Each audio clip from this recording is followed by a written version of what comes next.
আমরা ঠিক এই মুহূর্তে দেখতে পাচ্ছি যে একটা ধাওয়া দিয়েছে পুলিশ এবং আপনারা দেখতে পাচ্ছেন যে ধাওয়া দিয়েছে পুলিশের ধাওয়ায় সরে যাচ্ছে।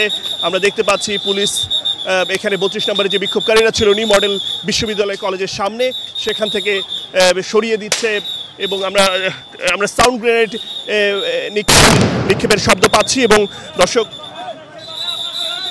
দর্শক আমরা দেখানোর চেষ্টা করছি। আপনারা নিশ্চয়ই দেখতে পাচ্ছেন যে পরিস্থিতি কতটা উত্তপ্ত। এখানে বিক্ষোভকারীরা যাতে কোনো অবস্থাতেই এখানে জটলা বাঁধাতে না পারে এবং কোনো অবস্থাতেই তারা এমন কোনো পরিস্থিতি না তৈরি করে যেটা আসলেই সার্বিকভাবে পরিস্থিতিকে অবনতি করে, সে কারণে এই চেষ্টা করছে। এছাড়াও পুলিশ সদস্যদের সঙ্গে আমাদের কিন্তু কথা হয়েছে নানাভাবে, দফায় দফায়।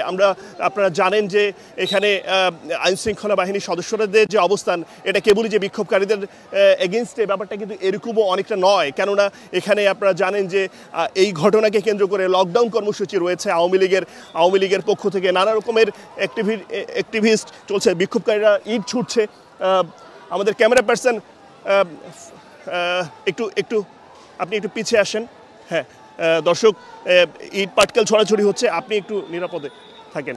দর্শক আপনারা দেখতে পাচ্ছেন যে এক পাশে পুলিশ এবং আরেক পাশে যে পাশটাতে ধানমন্ডি 27 নাম্বার, সে পাশে স্টুডেন্ট সহ নানা সানশাইন আটা ময়দা সুজি, ভালোবাসায় তৈরি মানুষ এবং তাদেরকে আমরা দেখতে পাচ্ছি, তাদের বিক্ষোভ দেখতে পাচ্ছি।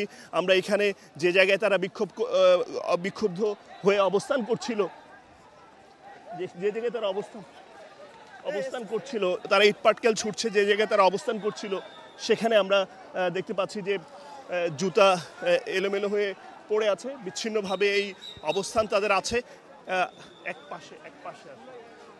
পাশে আমরা এখন আপনাদেরকে দেখানোর চেষ্টা করছি ধানমন্ডি 32 নম্বরের 27 নম্বরের অংশে,